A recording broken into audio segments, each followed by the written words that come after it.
framework, experimental study, analysis study, field investigation study.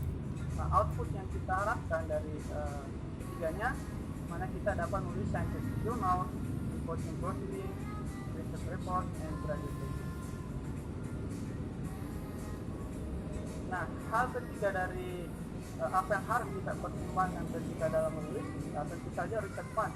Jadi riset akan terkendala ketika dana yang dibutuhkan riset itu terputus ataupun terhenti. Jadi secara umum yang ada di Indonesia bisa jadi berasal dari perusahaan, berasal dari pemerintah, ataupun berasal dari yayasan. Nah, hal keempat dalam hal mempersiapkan manuskrip, improving writing skill. What to do? Membaca, the best way to improve your writing skill. Tentu saja dengan membaca akan meningkatkan skill kita dalam menulis.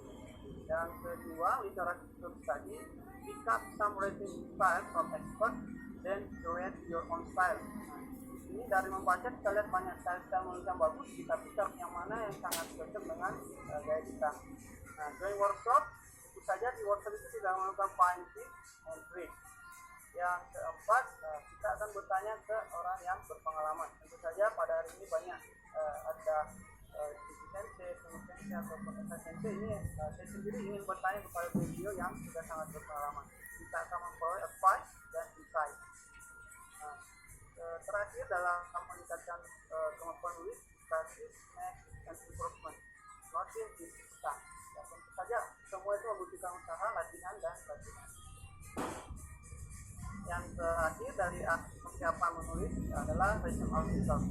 What we get saja letter itu ini biar artikel kita itu terupdate, interesting topik, bagaimana artikel yang hal ini topik yang sangat menarik yang bisa menangkap pembaca, metode baru, stronger analysis skill, meningkatkan fokus dan konsentrasi, tentu saja better writing skill. Nah, yang paling mudah juga menarik perhatian editor yaitu improve your manuscript. Jadi ini yang tidak perlu dari writing artikel. Nah, selanjutnya setelah kita paham persiapannya, jadi writing is part of research. Tentu saja saya bermulanya dari P4, tidak akan langsung ke P1. Jadi Bapak Ibu sekalian, kita semua itu adalah proses, bahwa tidak ada yang instan, dan itu berasal dari P4, naik ke 3, P2, dan P1. Dan kita harus mengatakan not I can do it, but I can do it. Ini adalah satu motivasi buat kita bersama. Secara umum, scientific publication mungkin alurnya seperti ini, memiliki problem, research objektif. Objektifnya berkaitan dengan batasan masalah dan research question, conceptualization, formulation, overarching goals, and methodology kita development or design of methodology, creation of model, selanjutnya how are they study, assess, dan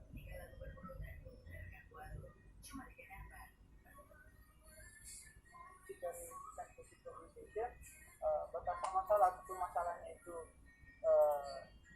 memiliki solusi, objektifnya terjawab, mengusulkan atau mempropose metode baru dalam menyelesaikan masalah, dan kita juga menyebutkan atau memberikan masukan bahwa kebutuhan bisa di masa akan datang. Nah, selanjutnya beberapa tipe jurnal manuskrip yang sering kita jumpai atau yang paling umum untuk kita tulis. Mungkin original research ini this is the most common type of journal manuscript. Bisa kita sebut original article, research article, or just article. Nah, ini suitable for many different fields and different types of study. Sangat cocok buat berbagai jenis tipe riset ataupun tipe study. Review article, nah ini sebenarnya kalau kita sudah advance dalam menulis, ketika sudah mahir menulis satu, dan ini membuat semacam summary dari suatu bidang topik tertentu. Ciri khas dari review artikel ini biasanya memiliki referensi atau tidak approximately 100 jurnal referensi Nah, itu menjadi result. Terus tipe manuskrip yang ketiga case study.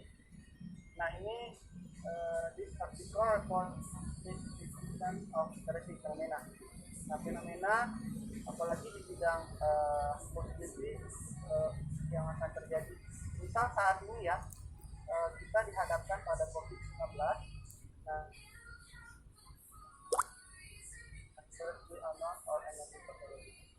jadi mungkin case study saat ini menjadi favorit, apalagi di bidang medical, terutama pada saat ini di masa pandemi, bagaimana melakukan apakah misal kemarin jadi pertanyaan kloroquine atau dexamethasone untuk mengobati corona. Selanjutnya yang perlu kita perhatikan author guide tadi juga. Jadi author guide itu menjelaskan batasan-batasan yang harus kita buat di dalam menulis manuskrip. Apakah terkait panjangnya, tipe artikel, misal abstrak batasi dengan 200 kata. Nah, juga mensyaratkan apa penggunaan word processingnya, artikel structure, highlight, table, etc. Nah, ini yang paling penting juga tadi harus kita ingat ketika kita menulis manuskrip. To the author get in your manuscript. Jadi editor sangat tidak suka kepada manuskrip yang tidak dipersiapkan secara bagus. Dalam hal ini tidak sesuai dengan standar jurnal yang dimaksud. Section of manuscript secara umum tadi kita sudah menjelaskan bahwa judul yang efektif itu adalah representatif apa yang kita tulis. Abstract menjelaskan end of the research, how this is made and the main findings. Introduction menjelaskan research objective dan establish the significance of the study. Terus kemudian material dan metode mendeskripsikan metode yang kita gunakan, teknik, alat-alat yang kita gunakan, bagi standar. Karena dalam scientific publication harus melampirkan, apalagi eksperimental tadi harus melampirkan pengajuan acuan standar. Misal kalau di bidang teknik sipil ASTM atau kejahatan internasional standar. Terus kita section of manuscript experimental outline, ini kita menjelaskan secara jelas alat-alat dan instrumental yang kita lakukan. Kemudian result and discussion, present data findings, menjelaskan memaparkan temuan kita secara jelas, menjawab atau menjawab objektif research question dan introduction. Jadi di introduction biasanya kita menyebutkan objektif. Nah, di research discussion kita menjawabnya. Conclusion, jadi konklusi yang bagus itu, kesimpulan yang bagus itu memberikan catatan limitasi batasan dari studi kita. It should mention for further research, riset yang bisa ataupun yang sangat dibutuhkan di masa datang. Apa yang menjadi titik lemah di riset kita saat ini diharapkan dilakukan oleh peneliti selanjutnya, sehingga kita memberikan indikasi yang bagus. Nah, untuk tabel dan gambar, ini present data quality, reference, inaccurate